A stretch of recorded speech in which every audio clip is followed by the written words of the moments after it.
Olá a todos. Bom, eu vou falar sobre uma questão que é muito importante para compreender essas eleições de 2018. Entender por que o Bolsonaro veio tão forte. Porque, bom, todo mundo sabe, percebe que o Bolsonaro é um cara extremamente despreparado, né? Ele é um cara que só tem ódio no coração e merda na cabeça. Não tem nada de propostas sérias. Na própria propaganda dele agora, ele não apresenta muitas propostas. Só o que ele faz é atacar o PT e dizer que o PT criou todos os problemas do país e tal, né? Então, assim, o que principalmente mostra aí que o Bolsonaro representa é o antipetismo, né? Essa é a principal característica, sim, da campanha dele, dos apoiadores dele, né? E, bom, isso não surgiu por acaso, isso foi uma coisa que foi construída, né? Só precisava de um momento, digamos assim, para se sair, assim, para se popularizar. Bom, então vou começar a falar sobre o início do PT mesmo, né? O PT surgiu ali, foi oficializado em 1980, né? Então surgiu já no finalzinho ali dos anos 70, na época da ditadura militar, com um metalúrgico que se tornou um líder sindical, né? Um cara que era ótimo negociador, um cara que falava muito bem com a massa, né? Um cara que se comunicava bem, que as pessoas confiavam, era um grande líder, né? Se tornou um grande líder e conseguiu mover milhares e milhares de pessoas em prol da causa trabalhista. Isso no período militar. E também em prol da redemocratização do país, né? Foi um dos que lutou ali, uma das vozes principais nisso, pela redemocratização do país. Mas não somente pela redemocratização do país, também por questões sociais, questões trabalhistas. Não adiantaria nada a gente estar em tese numa democracia onde as coisas permaneceriam iguais, né? Era mais ou menos essa ideia que tinha o PT, o Lula. Esse cara que eu tô falando é o Lula, né? Então, então é claro que naquele momento, vendo surgir um partido oriundo dos trabalhadores mesmo, né?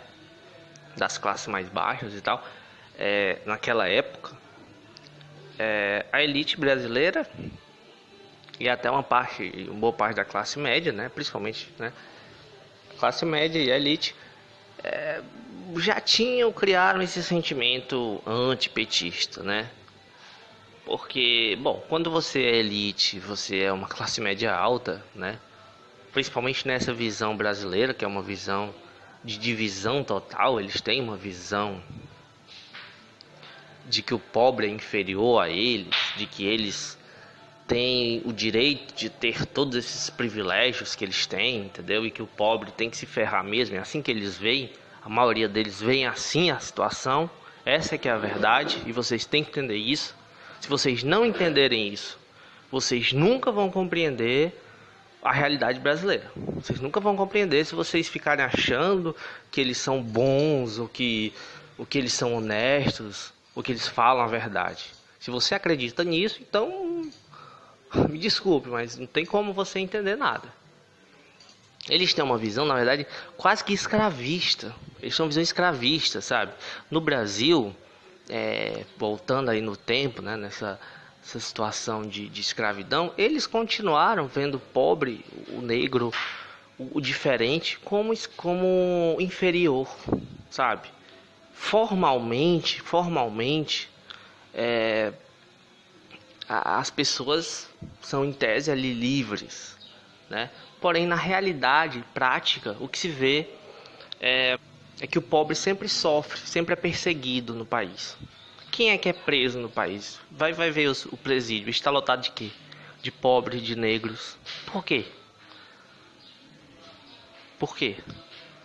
Entendeu? Aí quando se fala em investir em educação, investir em saúde, investir em saneamento básico, investir no esporte, lazer, investir em coisas que vão ser em prol desses mais pobres que são marginalizados pela sociedade.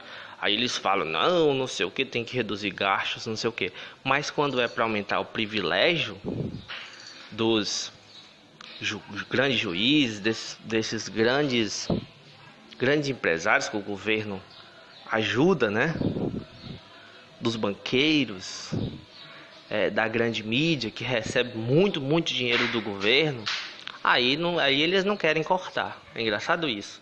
O governo Temer vai lá e perdoa a dívida lá desses mega empresários, essas grandes organizações monopolistas, oligopolistas do país.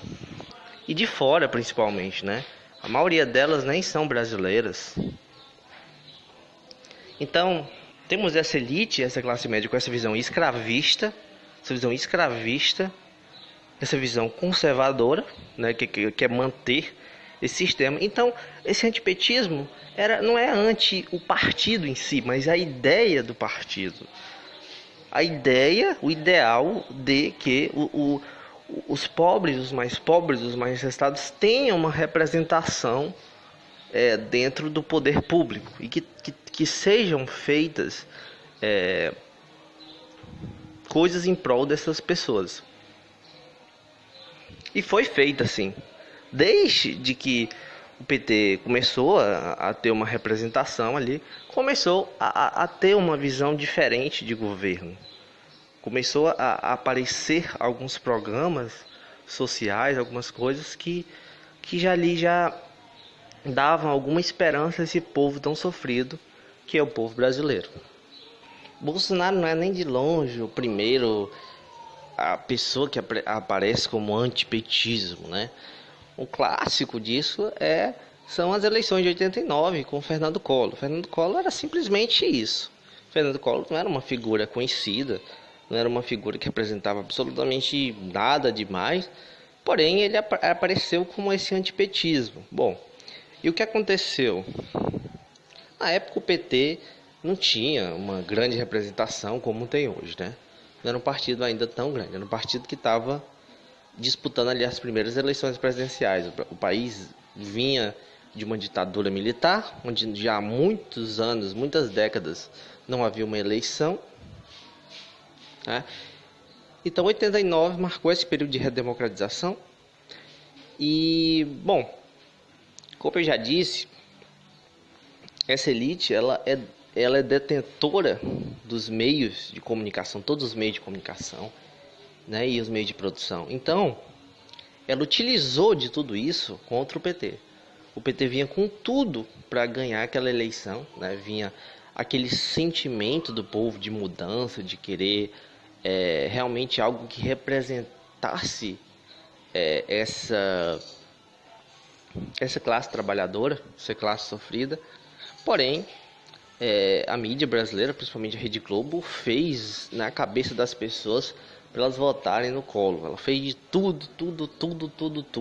Tanto é que foi feito até tem um documentário, né, da BBC, se eu não me engano, de 91, de 90 por aí, pouco tempo depois, né, desse ocorrido, em que ela explica bem o que aconteceu na eleição aí de 89. Muito bom que se você ainda não viu, né, que é muito além do Cidadão Kane. Ela mostra o poder que tinha, e que ainda tem, é claro, a Rede Globo. Talvez naquela época tinha mais, né, porque não tinha essas mídias sociais, mas ainda o que acontece hoje mostra que a Rede Globo ainda tem um poder enorme.